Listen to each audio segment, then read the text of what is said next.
दूंगी बच्चों को, पर नोट कर लीजिए। हाँ हाँ थैंक यू मैम। प्रक्षेपी की ऊर्ध्वाधर ऊंचाई, वही अभी टॉपिक अपना चल रहा है प्रक्षेपी की गति। तो आपने जो प्रक्षेपी की गति, इसकी डेफिनेशन क्या होती है, प्रक्षेपी की गति हम बहुत अच्छे से समझने लगे हैं, है ना। फिर दूसरी बात, आपने ये सिद्ध कर दिया है कि जब भी कोई पिंड प्रक्षेपी गति करता है तो उसका पथ परवलयाकार होता है, ठीक है ना, समझ गए ना। दोनों स्थितियों में, जबकि आप पिंड को ऊंचाई से फेंक रहे हो तब भी पिंड का जो पथ है वो परवलयाकार होता है, और तब भी जब आप उसे पृथ्वी तल से फेंक रहे हो तब भी पिंड का जो पथ है वो परवलयाकार होता है। ये चीज आप सिद्ध कर चुके हो, ठीक है ना। अब हमें देखना है प्रक्षेपी की ऊर्ध्वाधर ऊंचाई। बात समझ रहे हैं ना, प्रक्षेपी की ऊर्ध्वाधर ऊंचाई। ऊर्ध्वाधर ऊंचाई से मतलब क्या है आपका, उससे ये मतलब है कि यार ये एक्स एक्सिस और ये वाई एक्सिस, आपने पिंड को उठाया और फेंक दिया, अधिकतम ऊंचाई तक जाएगा, उसके बाद पिंड जो क्या है पृथ्वी तल पर वापस लौट आएगा। इज दैट क्लियर ना? पिंड अधिकतम ऊंचाई तक जाने के बाद जो है पृथ्वी तल पर क्या हो जाएगा, वापस लौट आएगा।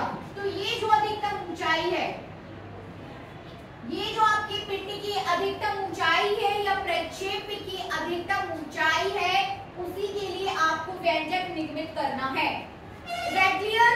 उसी का एक्सप्रेशन हम ड्राइव करेंगे कि पिंड कितनी ऊंचाई तक, कितनी अधिकतम ऊंचाई जो है कवर कर रहा है।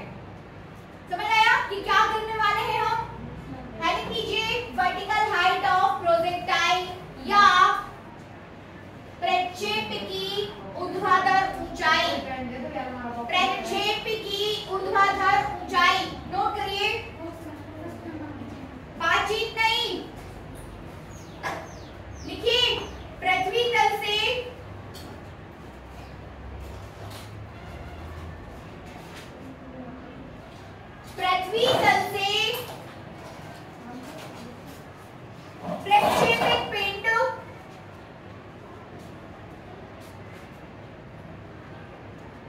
प्रक्षेपित पिंड ऊर्ध्वाधर ऊपर की ओर, ऊर्ध्वाधर ऊपर की ओर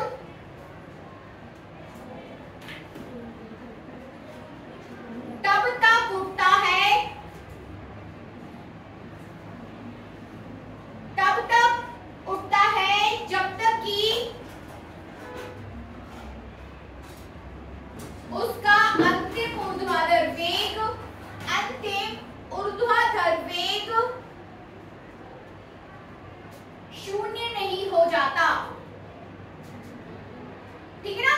तो पिंड को जैसे आप यहां से फेंकोगे पृथ्वी तल से, वो कब तक ऊंचाई तक जाएगा, तब तक कि उसका पिंड का जो वेग है वो जीरो नहीं हो जाता, ठीक है ना। जब आप उसको फेंक रहे हो तो धीरे धीरे उसका वेग क्या हो रहा है, कम हो रहा है। एक पॉइंट ऐसा आएगा जहां पर पिंड का वेग शून्य हो जाएगा। तो जैसे ही पिंड का वेग शून्य होगा, पिंड जो है नीचे करना स्टार्ट कर देगा, ठीक है ना। यहाँ पर पिंड गुरुत्वीय त्वरण के, देखिए यहाँ पर भी गुरुत्वीय त्वरण के अंतर्गत गति कर रहा है और यहाँ पर भी, ठीक है ना, लेकिन यहाँ पर अगेंस्ट में है और यहाँ पर उसी दिशा में है, ठीक है ना। यहाँ पर गुरुत्वीय त्वरण की दिशा और पिंड की गति की दिशा दोनों एक दूसरे के साथ क्या है, विपरीत, बट यहाँ पर दोनों की दिशाएं एक ही समान है, एक ही दिशा में है। गुरुत्वीय त्वरण की दिशा हमेशा नीचे की तरफ होती है ना, और पिंड ऊपर की तरफ गति कर रहा है, तो दोनों की दिशाएं एक दूसरे के साथ कैसी, विपरीत, ठीक है ना। और यहाँ पर दोनों की दिशाएं एक ही दिशा में अनुदिश हैं, दोनों एक ही दिशा में सेम डायरेक्शन में, ठीक है ना। ये कॉन्सेप्ट क्लियर है? तो पिंड का वेग जहां जीरो होगा वहां पिंड गिरना स्टार्ट हो जाएगा, ठीक है ना। लिखिए आगे,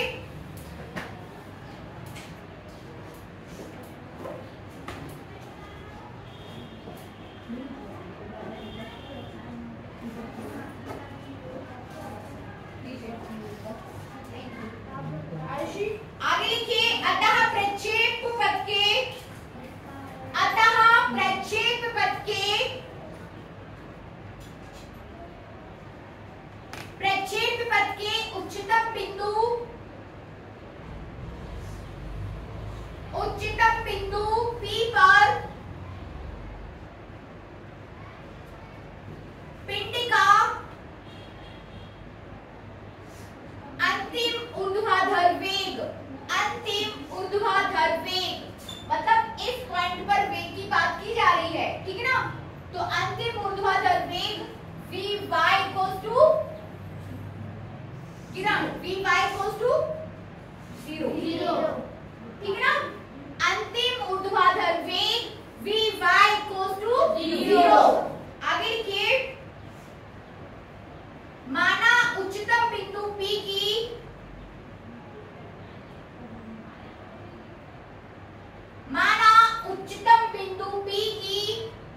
ऊर्ध्वाधर ऊंचाई कैपिटल H है। क्या है?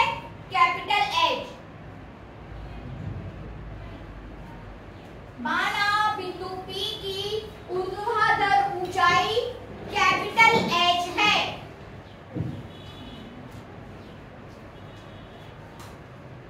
कैपिटल H है तथा अधिकतम ऊंचाई तक पहुंचने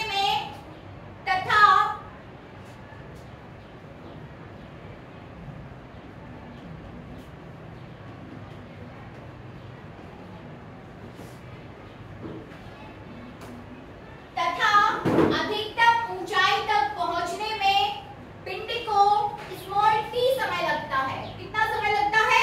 स्मॉल t समय लगता है।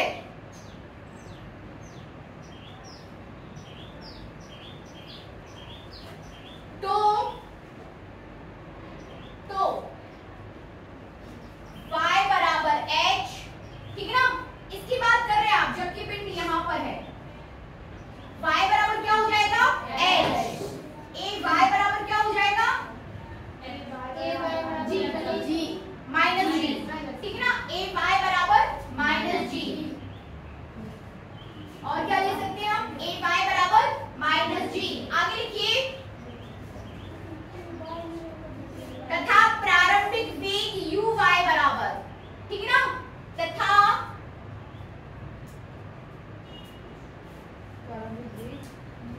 वेग u y बराबर, y डायरेक्शन की बात करेंगे हम, पूरा ऊर्ध्वाधर दिशा में जो गति हो रही है उसकी बात करेंगे। तो u y बराबर u sin थीटा, ठीक है ना। इसके y डायरेक्शन का या y घटक, y components of initial velocity, so it's u y equals to u sin theta. Put कर दीजिए, लिखिए आगे। अतः गति के प्रथम समीकरण से,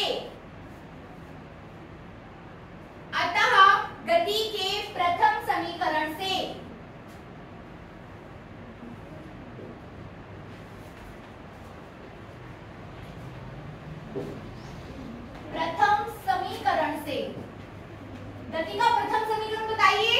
v बराबर u प्लस at, v बराबर u प्लस at, तो vy बराबर uy प्लस ayt।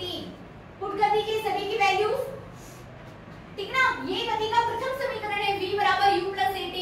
इस v बराबर u प्लस at को आपने इस डायरेक्शन के लिए, मतलब इधर से इधर तक के लिए लगाया है, जबकि पिंड आपका ओरिजिन से अधिकतम बिंदु तक गया है ना। तो यहाँ के लिए आपने गति का प्रथम समीकरण यूज किया है, ठीक ना। पूरा का पूरा आपका ऊर्ध्वाधर गति के लिए होगा, ठीक है। लिख लीजिए vy बराबर uy प्लस ayt और पुट कर दीजिए u माइनस gt। vy कितना है? vy 0, u sin theta minus gt, ठीक है ना। Then gt equals to u sin theta, then t equals to u sin t equals to हो जाएगा u sin theta upon g, u sin theta upon g। इसका मतलब ये है कि प्रक्षेप को बिंदु P तक पहुंचने में कितना समय लग रहा है? u sin theta upon g। Depend करता है u पर कि आप उसको प्रारंभिक वेग क्या दे रहे हो और एंगल पर भी, किस एंगल से आप फेंक रहे हो, ठीक है ना। यदि आप ऐसा फेंक देंगे, एंगल यहाँ पे थोड़ा आवाज मत करिए, मैं ऐसे फेंक रही हूँ तो पिंड तो ज्यादा ऊंचाई तक नहीं जाएगा, बट यदि मैंने एंगल थोड़ा ज्यादा लिया तो पिंड आपका ऊंचाई तक जाएगा, ठीक है ना। तो एंगल पे डिपेंड करेगा, ठीक है ना, कि कितना समय ले रहा है। जी और यू पे डिपेंड करेगा। जी तो कांस्टेंट है 9.8 मीटर पर सेकंड स्क्वायर, ये वैल्यू क्या है, फिक्स्ड है। तो प्रारंभिक वेग आप क्या दे रहे हो पिंड को, डिपेंड करेगा कि आप प्रारंभिक वेग कितनी वेलोसिटी के साथ पिंड को फेंक रहे हो, ठीक ना, डिपेंड करेगा ना। मैं धीरे से फेंकूं तो कम दूरी तक जाएगा, मैं तेज फेंकूं तो ज्यादा जाएगा, और एंगल पे डिपेंड करेगा कि मैं किस एंगल से फेंक रही हूँ पिंड को। समझ में आ रहा? तो ये आपने निकाला है स्मॉल टी, और ये स्मॉल टी क्या है, अधिकतम ऊंचाई तक जाने में लगा समय, ठीक है ना, अधिकतम ऊंचाई तक जाने में लगा समय टी है ये। अब आगे देखिए, ये तो आ गया आपके पास टी, आपको निकालना क्या है, आपको निकालना है एच, कि वो अधिकतम ऊंचाई कितनी है। तो इसके लिए हम गति का द्वितीय समीकरण लेंगे। देखिए, तथा गति के द्वितीय समीकरण से, तथा गति के द्वितीय समीकरण से, ये साफ कर रही हूं अब मैं, ठीक है। गति के द्वितीय समीकरण से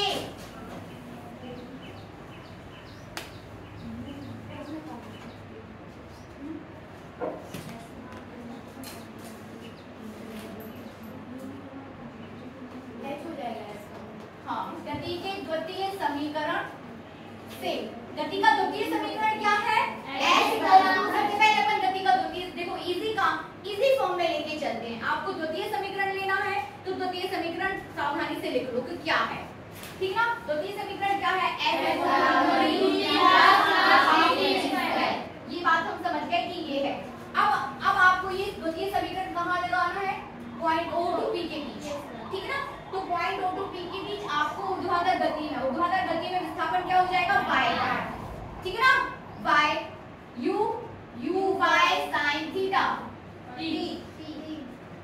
u हो जाएगा u हो जाएगा u y लिख लो, u हो जाएगा आपका u y t plus half a y t square, ऐसा ले लो, ठीक है ना, a y t square. Is that clear? Anami को बन रहा है, ठीक है ना। अब y की जगह आपको कितना लिखना है, h, अधिकतम ऊंचाई, ये जो पॉइंट है आपका y विस्थापन, यहाँ से यहाँ तक तो पूरा कितना दिया है 5, तो यदि ये y तो ये h, तो y is equivalent to the h, तो y की जगह हम कितना लिख सकते हैं, h, u y की जगह u sin थीटा, उसका y कंपोनेंट कितना है, ठीक है ना, तो u sin थीटा, अब t की जगह कितना लिखना है, u sin थीटा है ना, लिख दीजिए u sin theta upon g, फिर प्लस लगाइए और हाफ कर दीजिए, a y की जगह कितना आएगा, a y की जगह माइनस g, ठीक है ना, और t की जगह u sin theta upon g, put कर दीजिए, सॉल्व कर दीजिए, t की जगह कितना आएगा, u sin theta upon g का होल स्क्वायर। सॉल्व कर दो पूरा, सॉल्व करिए इसे आगे, h बराबर, यहाँ देखो u स्क्वायर हो जाएगा, ठीक है ना, u square sin square theta upon g, ये माइनस मैं ले लेती हूँ, ठीक है ना, ले ली। इसके बाद क्या आ जाएगा, half u square sin square theta upon g काट दिया g स्क्वायर, और एक g पहले से है, एक g ऊपर है और नीचे क्या है, g स्क्वायर, तो g is cancelled by the g, तो नीचे सिर्फ हमारे पास एक g रहेगा, बन रहा है, तो ये हो जाएगा यहाँ पे g। आगे सॉल्व करो इसे,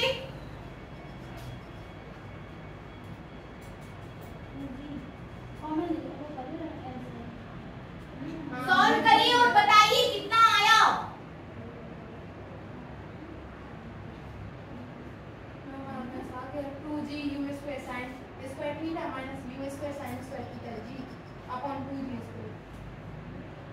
देखते हैं अपन ना, यहाँ देखो, यहाँ कर लेती हूँ मैं,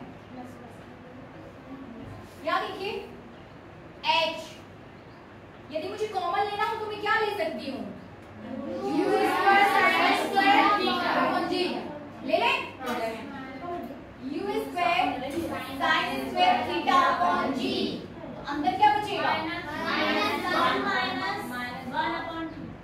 1 माइनस 1/2, जब एक में से 1/2 जाएगा तो कितना आएगा, 1/2, वो भी प्लस का आएगा ना, तो ये आ जाएगा आपका h equals to u square sin square theta upon g 1/2, इसको आप लिख सकते हो h equals to u square sin square theta upon 2g। करिए यहाँ तक सभी, u square sin square theta upon 2g, याद कर लो इसे। पृथ्वी तल से अधिकतम ऊंचाई, ठीक है ना, कितनी हो जाएगी, u square sin square theta upon 2g, ठीक है ना। तो अधिकतम ऊंचाई किस पे डिपेंड कर रही है, प्रारंभिक वेग पर और एंगल पर, कि कितने एंगल से आप फेंकोगे और कितने वेग से, ठीक है ना। करिए यहाँ तक, अधिकतम ऊंचाई के लिए बनेगा, सभी से बनेगा ना,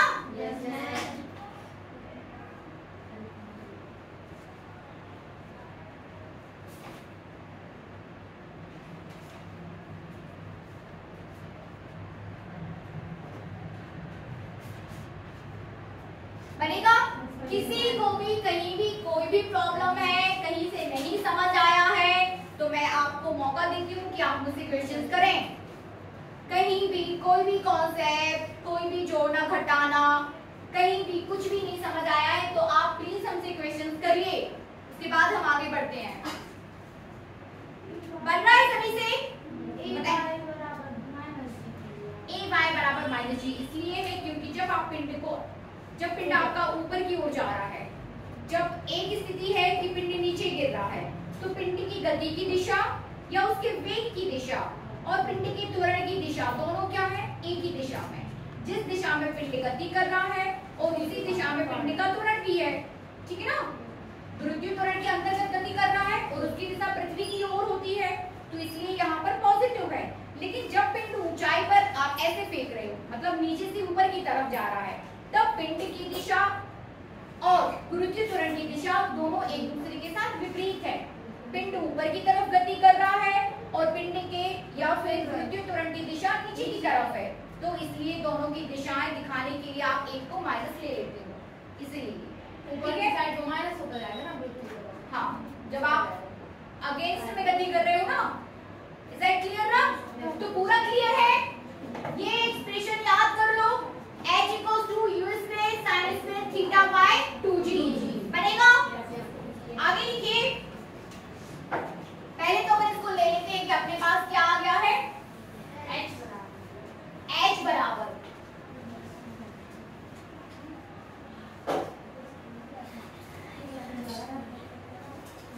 बराबर आ गया है आपके पास u square, h equals to u square sin square theta upon 2g, ये आ गया है आपके पास h।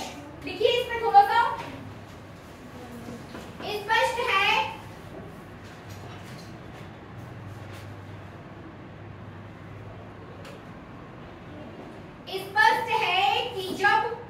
स्पष्ट है, थीटा इक्वल्स टू 90 डिग्री, जब थीटा इक्वल्स टू 90 डिग्री अर्थात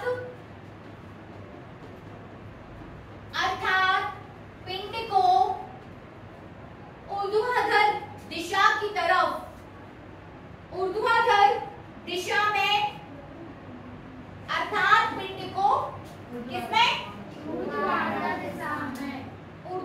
दिशा में प्रक्षेपित किया जाता है,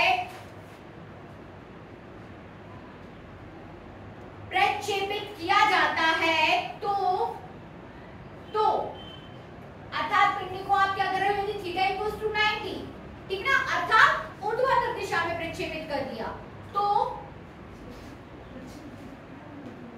sin 90 इक्वल्स टू क्या हो जाएगा? sin 90 equals to 0 sin 90 equals to 1 अतः h maximum equals to u square by 2g। ठीक ना, u स्क्वायर बाय 2g ये हो जाएगी आपकी अधिकतम ऊंचाई h मैक्सिमम। मतलब sin 90 की जगह कितना हो गया पलक? 0 पलक पारो। ठीक ना, तो sin 90 कितना हो गया? 1। तो u स्क्वायर बाय 2g मतलब इसका मतलब कितना जाएगा मैक्सिमम? मतलब ज्यादा से ज्यादा डिपेंड करेगा। ठीक ना, तो यदि आप पिंडी को आप इस दिशा में फेंक रहे हो तो जो पिंड है वो अधिकतम ऊंचाई कवर करेगा।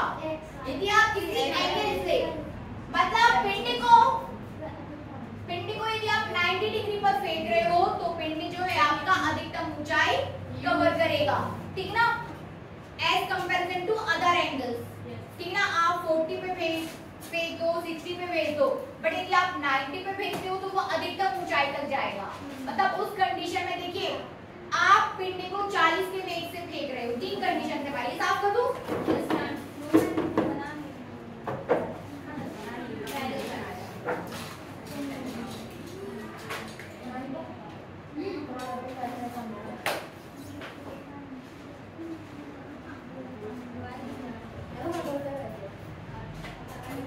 आज हम इस टॉपिक को खत्म कर देंगे यहाँ। ठीक है,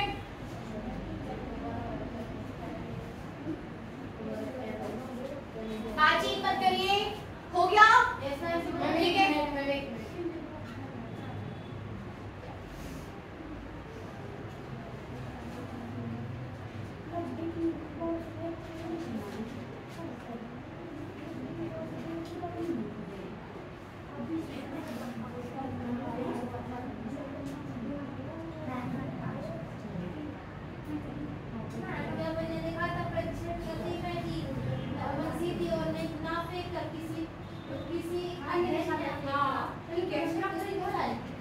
माना कि यदि आप ऐसा ये प्रक्षेप गति नहीं है। प्रक्षेप गति तो वही जो आपने पढ़ा है कि दिशा से किसी अन्य दिशा में फेंका जाता है तो प्रक्षेप गति है।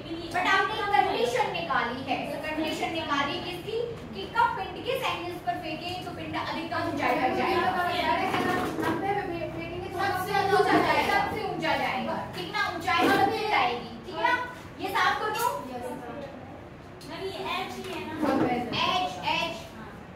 एच भाई एच है।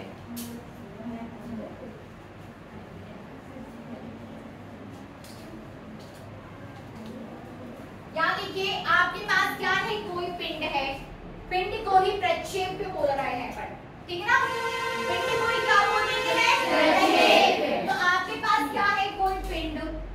इस पिंड को आप फिक्स कर दिया है आपने कि आप 40 किलोमीटर पर आवर के साथ इस पिंड को फेंकोगे। ये वेलोसिटी आपकी क्या है? फिक्स है। बट आप इसको कई बार फेंक रहे हो। कई बार कैसा कि एक बार थीटा आपने 30 लिया, फिर एक बार थीटा आपने 40 लिया। ठीक ना, फिर एक बार थीटा आपने 60 लिया और एक बार थीटा आपने क्या लिया? 90। ठीक है ना, अब आपसे प्रश्न किया जा रहा है कि किस एंगल पर फेंकने पर पिंड जो है अधिकतम ऊंचाई तक जाएगा? 90। किस पिंड तक? 90। ठीक है ना, क्योंकि फॉर्मूला है आपके पास h equals to u square sin theta upon 2g। u square sin square theta upon 2g। It means h is directly proportional to the theta. ठीक है ना, थीटा किस पे डिपेंड कर रहा है? sin थीटा पर। h is directly proportional to the sin theta. तो sin थीटा की वैल्यू जितनी ज्यादा रहेगी h उतना ज्यादा रहेगा। ठीक ना, sin थीटा जितना ज्यादा रहेगा h जो है उतना ज्यादा रहेगा। ठीक है ना, sin अच्छा sin 30 की वैल्यू कितनी होती है? sin 60 की बताइए और sin 90 की बताइए। sin 30 कितना होता है?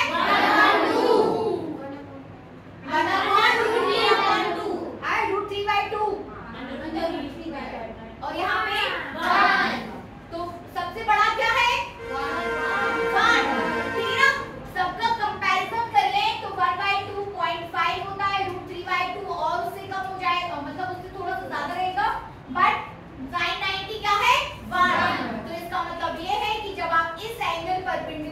फेंकोगे तो वो पिंड जो है अधिकतम ऊंचाई तक जाएगा, बनेगा? कहाँ तक जाएगा? अधिकतम ऊंचाई तक जाएगा। इस प्रकार का कंपैरिजन वाला क्वेश्चन आ गया तो बन जाएगा। आपको sin 90 साइन निकाल के रख लेना है कि कितना आ रहा है, तो जिसके लिए ज्यादा आएगा वही उसी एंगल पर जो है पिंड आपका ज्यादा ऊंचाई तक जाएगा, बनेगा? ठीक है। अब दूसरा कॉन्सेप्ट यहाँ पर ये है, अभी तो आपने क्या कर दिया था, वेग फिक्स कर दिया था और एंगल डिफरेंट ले लिए थे। अब हम एंगल को जो है फिक्स कर देंगे, एंगल फिक्स कर देते हैं। एंगल समझिए कि आप 60 डिग्री पर फेंक रहे हो, लेकिन कंडीशन क्या है, एक बार आपने 40 पर फेंका, ठीक है ना, एक बार आपने 40 पर फेंका, फिर एक बार आपने 50 पर फेंक दिया, एक बार 60 km पर आवर, यहाँ पर भी km पर आवर, यहाँ पर भी km पर आवर। तो किस वेग पर, किस कंडीशन में जो है पिंड आपका अधिकतम ऊंचाई तक जाएगा? 60 किलोमीटर पर आवर। क्यों? क्योंकि h equals to u square sin theta upon g, h directly proportional to the u square, ठीक है ना? h क्या है? Directly proportional to the u square. इसका मतलब ये है कि u का मान बढ़ने से h का मान बढ़ेगा, ठीक है ना? u जितना ज्यादा रहेगा h उतना ही ज्यादा रहेगा, बनेगा? u जितना ज्यादा रहेगा h भी उतना ही ज्यादा रहेगा, बनेगा? सभी से वेरी गुड।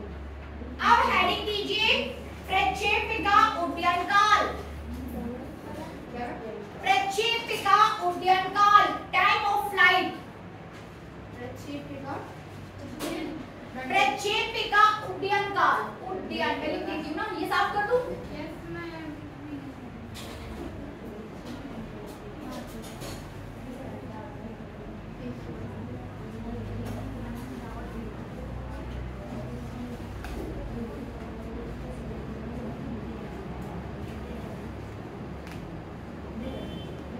बातचीत मत करिए प्लीज। प्रक्षेपिका उड्डयन काल,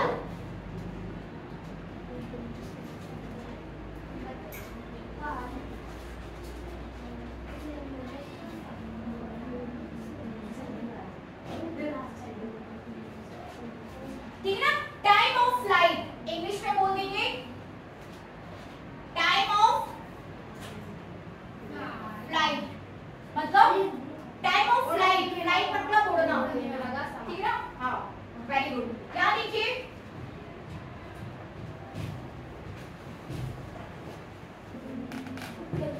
ये एक्स एक्सिस और ये वाई एक्सिस, आपने पिंड को प्रक्षेपित किया और यहाँ जाके वो गिर गया, ठीक है ना? यहाँ जाके क्या हुआ, पिंड गिर गया, ये इसने अधिकतम ऊंचाई ली, ठीक है ना?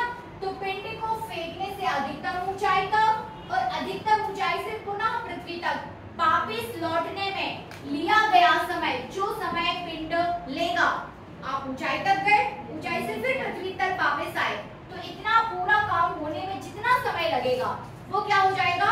उड्डयन काल, ठीक है ना? टाइम ऑफ फ्लाइट कि आपने फेंकने से पृथ्वी तक वापस लौटने तक जितना समय पिंड को लगेगा, समझ में आ रहा ना? वही क्या हो जाएगा? उड्डयन काल। लिखिए,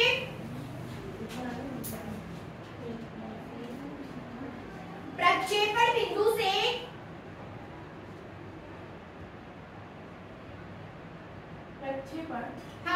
प्रक्षेपण बिंदु से, लिखिए, प्रक्षेपण बिंदु से अधिकतम ऊंचाई तक जाकर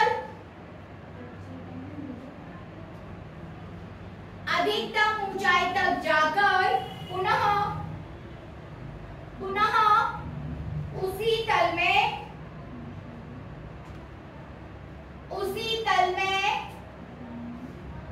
स्थित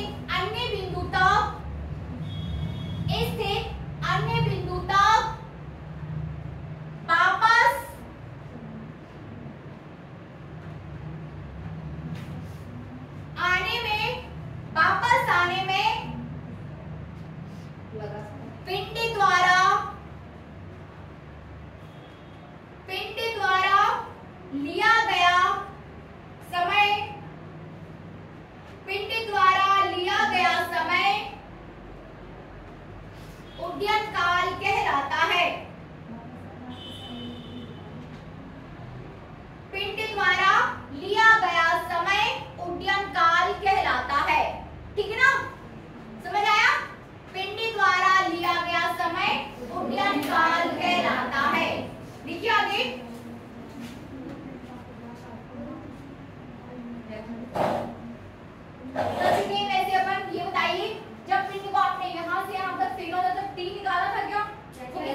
प्रक्षेपण बिंदु O से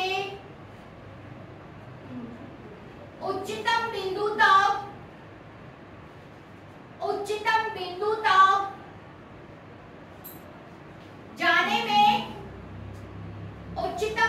तक जाने में यदि पिंड को स्मॉल t समय लगता है तो ऊर्ध्वाधर गति के लिए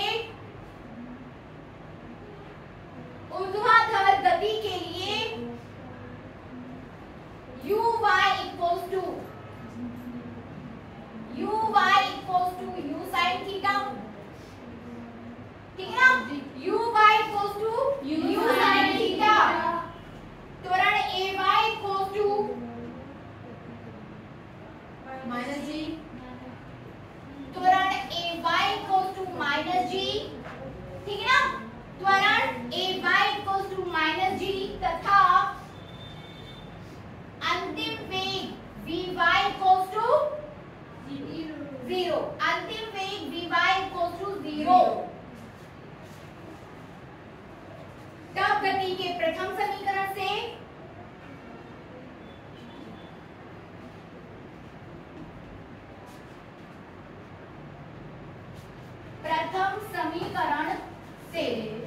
ठीक ना, गति का प्रथम समीकरण v बराबर u प्लस at, तो vy बराबर uy प्लस at पुट कर दीजिए। vy आपके पास 0 है, uy आपके पास कितना हो जाएगा u sin थीटा, ठीक है ना, ay की जगह minus g and t, then gt equals to, solve कर दो फटाफट, gt equals to u sin theta, t equal u sin theta, then t equals to आ जाएगा आपके पास u sin theta upon g, है ना, यहां तक करिए, आगे लिखिए, ठीक है ना, यहां तक हो गया। ये तो क्या है, ये तो हाफ जस्ट हाफ डिस्टेंस है, ये हाफ जर्नी है ये पिंड की, ठीक है ना, पॉइंट P तक पहुंचना पिंड की हाफ जर्नी है, जब पॉइंट वापस पृथ्वी तक पहुंचता है तो वो कंप्लीट जर्नी है, ठीक है ना, तो अभी आपने सिर्फ अर्धकाल निकाला है, ठीक है ना, ये जो स्मॉल t आया है ये क्या है, अर्धकाल, और वो कितना आया है 2u sin theta upon g, u sin theta upon g। आगे लिखिए, उपरोक्त समीकरण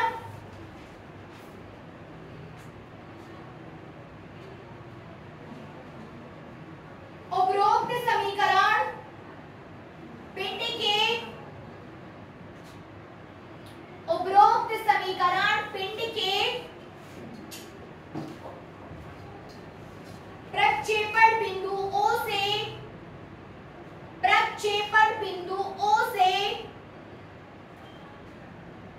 उच्चतम बिंदु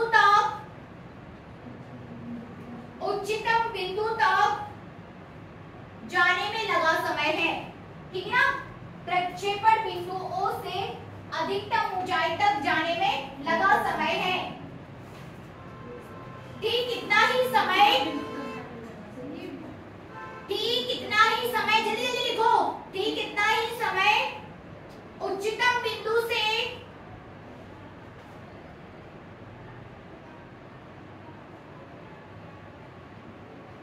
पृथ्वी तल पर स्थित बिंदु O डैश, ठीक कितना ही समय, क्या लिखा आपने, उच्चतम बिंदु से पृथ्वी तल पर स्थित किसी बिंदु O डैश तक पहुंचने में लगेगा, ठीक इतना ही समय, ठीक है ना, जितना समय ऊपर जाने में लगा है ठीक उतना ही समय नीचे आने में लगेगा, अर्थात उड्डयन काल कैपिटल T बराबर, अतः लिख लेना आप अपनी लैंग्वेज में, जरूरी नहीं है कि जो मैं बोल रही हूँ वही लिखो, ठीक है ना, अतः उड्डयन काल कैपिटल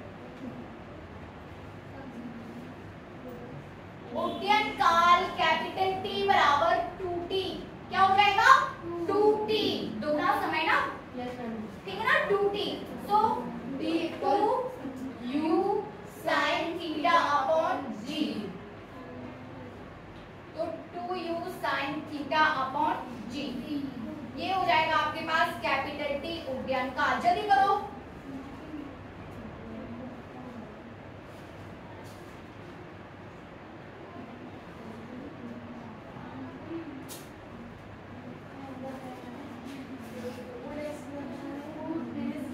लिख लेना खुशी, कुछ नहीं अपने मन से लिख लेना, आपको बस इतना लगा समय। ठीक है, बनेगा h equals to u sin theta upon g। h by h u sin theta upon g। u is less sin square theta upon 2g upon g। ठीक है ना? और ये कितना आया है 2u sin theta upon g। याद कर लो अभी क्लास के बाद में। मैं वो 30 जो ओ देश तक आ रहा है तो वहां तो g प्लस नहीं रहेगा ना, कोई ना ठीक है। आप ऐसा करो कि आप यहाँ से यहाँ तक फिर निकाल दो प्लस। तो जब आप यहाँ से यहाँ तक के लिए निकालोगे तो आपके पास यही आएगा u sin theta upon g। ठीक है, मैं उतना ही लगेगा यहाँ से वहाँ तक जाने, वहाँ से यहाँ तक जाते हैं वो बराबर होगा 2 का बराबर निकाल। बस, वेरी गुड। ठीक है ना? अब आगे बढ़िए और लिखिए प्रक्षेप की क्षैतिज परास। ठीक है ना? आपने निकाल दिया, आपने अधिकतम ऊंचाई निकाल दिया, यानी कि मोटे साइड आपने पिंड की अधिकतम ऊंचाई निकाल दी। आपने ये निकाल दिया कि पिंड यहाँ से यहाँ तक आने में कितना समय लेगा, वो भी निकाल दिया। अब आपको ये देखना है कि क्षैतिज परास बिंदु O जहाँ से आपने पिंड को फेंका है पृथ्वी तल पर, वो कितनी दूरी पर जाके गिर रहा है। मतलब जहाँ से आप फेंक रहे हो और जहाँ गिर रहा है पिंड, तो आपसे और पिंड जहाँ गिर रहा है वहां तक की जो दूरी होगी वो क्षैतिज दूरी हो जाएगी, या क्षैतिज परास। समझ आ रहा? Yes ma'am. वो क्या हो जाएगा क्षैतिज परास। लिखिए आगे, ये साफ कर दूं? हाँ, हेडिंग डालिए क्षैतिज परास। प्रक्षेप का क्षैतिज परास।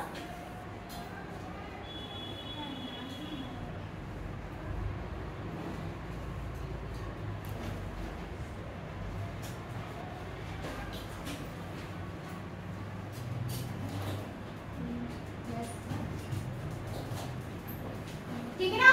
प्रक्षेपिका क्षैतिज परास। हॉरिजॉन्टल रेंज बोल देंगे इसे हम। क्या बोल देंगे? Horizontal range.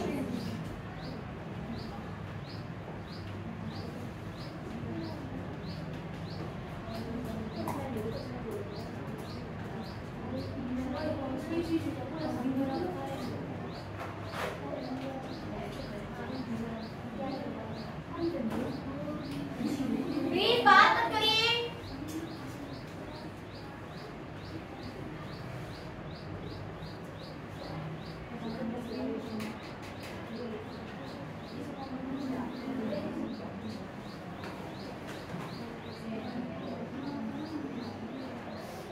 ठीक है, तो बिंदु O से आपने फेंका और कहाँ जाके गिरा O डैश पर, तो O डैश जो डिस्टेंस होगी वो क्षैतिज परास कहलाएगी। देखिए अपने उड्डयन काल में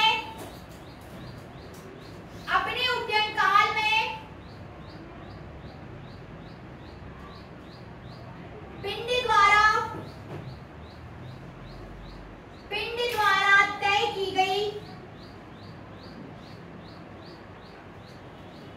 द्वारा तय की गई क्षैतिज दूरी, पिंड द्वारा तय की गई क्षैतिज दूरी क्षैतिज परास कहलाती है। पिंड द्वारा तय की गई क्षैतिज दूरी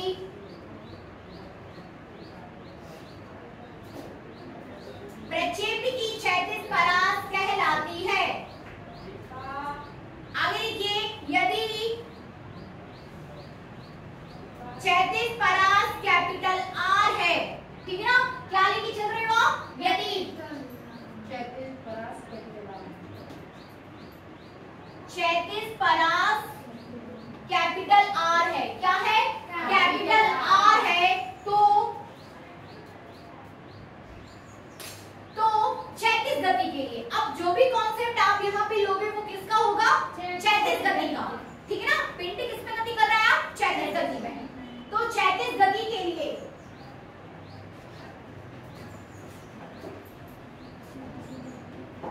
क्षैतिज गति के लिए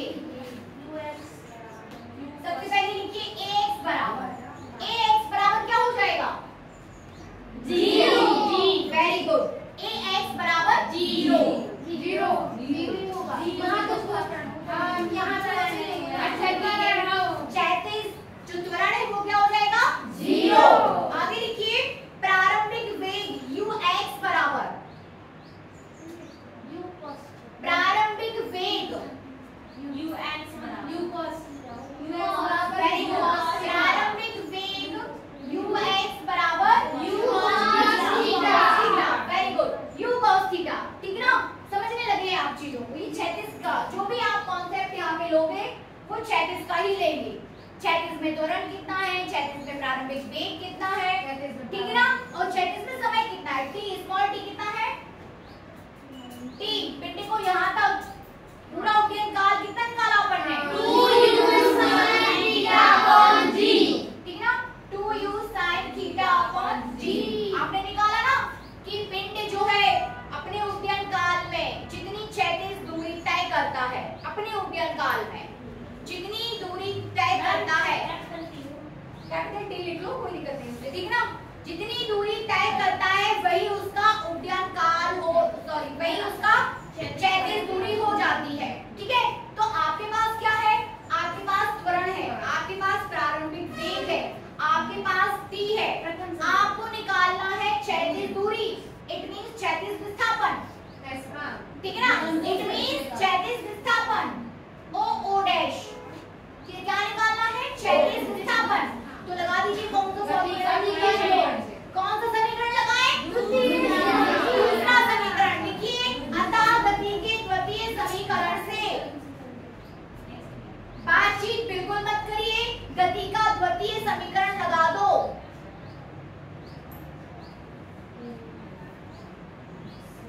ठीक है ना, s बराबर r लेंगे। वेरी गुड, ठीक है ना, समझने लगे आप लोग। अतः गति के द्वितीय समीकरण से, किससे? द्वितीय समीकरण से। द्वितीय समीकरण लिख लो पहले, इजी जो होता है वो s equals to ut plus half at square. अब आपको किस पे लेना है? क्षैतिज में। ठीक है ना, तो क्षैतिज में विस्थापन आप r ले रहे हो, वो आपका ux t हो जाएगा plus half ax t square. ठीक है ना,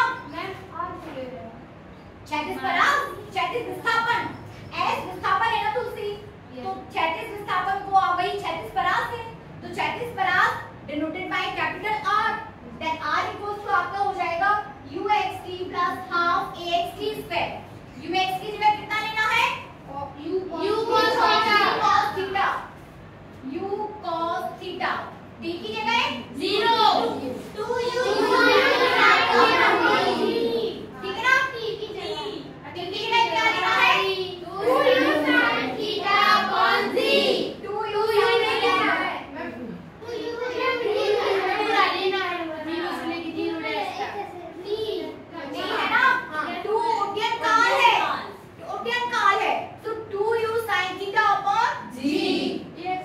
अब प्लस ये वाला प्लस किया मैंने, हाफ लगा दो, ax की जगह 0 पूरा 0, तो u और ये क्या हो जाएगा? t पे 0 हो जाएगा, तो लिख लो 2u sin theta upon g whole square. तो ये तो पूरा आपका 0 हो गया, इसके अंत में जब आप 0 से इंटू करेंगे तो 0 हो जाएगा। बन रहा है? आगे सॉल्व करिए, 2u sin theta cos theta upon 0। ये साफ हो गया बेटा? Yes ma'am.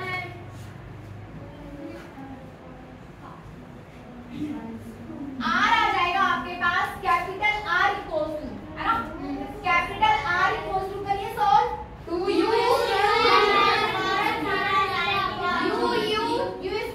तो 2u square sin theta cos theta upon g। बनना है? Yes ma'am. सभी से? Yes ma'am. या आ जाएगा आपके पास 2u square cos theta upon g।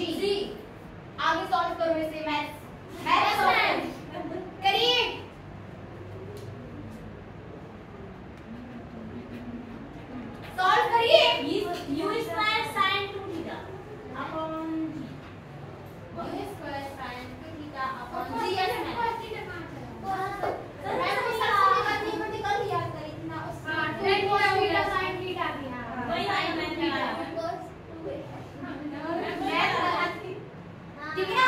तो r इक्वल टू हो जाएगा आपके पास, यहाँ देखिए 2 sin theta cos theta u square by g।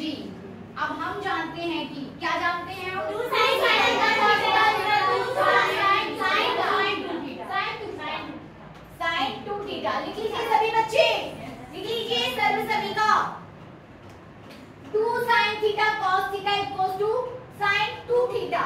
ठीक है ना, होता है ये सर्व सभी का है। तब आपके पास r आ जाएगा, r इक्वल्स टू हो जाएगा u square sin 2 theta upon g, u square sin 2 theta upon g, that is क्षैतिज परास का हॉरिजॉन्टल रेंज। बात मत करिए, हॉरिजॉन्टल रेंज भी हमने यहाँ पर निकाल दी। ठीक है ना,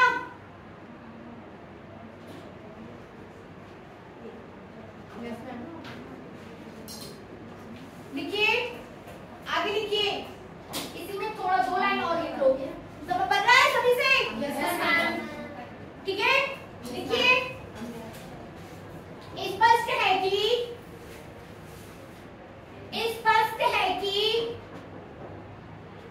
अधिकतम क्षैतिज परास के लिए,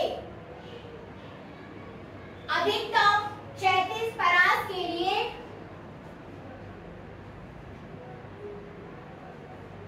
sin 2 theta equals to 1, sin 2 theta equals to 1।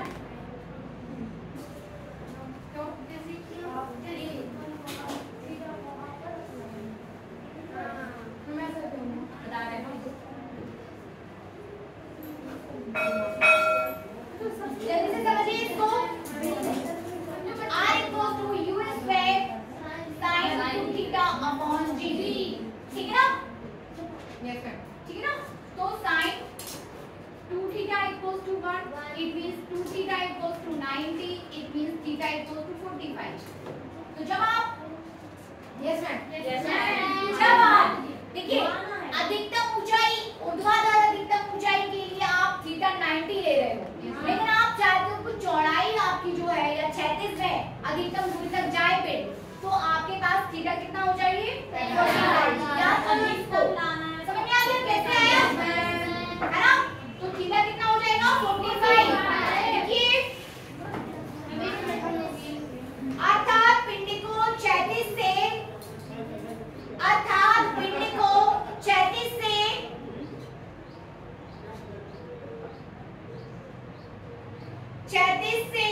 कोण 45 डिग्री पर प्रक्षेपित करना चाहिए। तब r मैक्सिमम इक्वल टू हो जाएगा u स्क्वायर बाय g। प्रक्षेपित करना चाहिए, तब r equal to u square by g। ठीक है ना, सभी बच्चे नोट्स बना रहे हैं? Yes ma'am. सभी बच्चे फेयर कॉपी में लिखते हैं? Yes ma'am.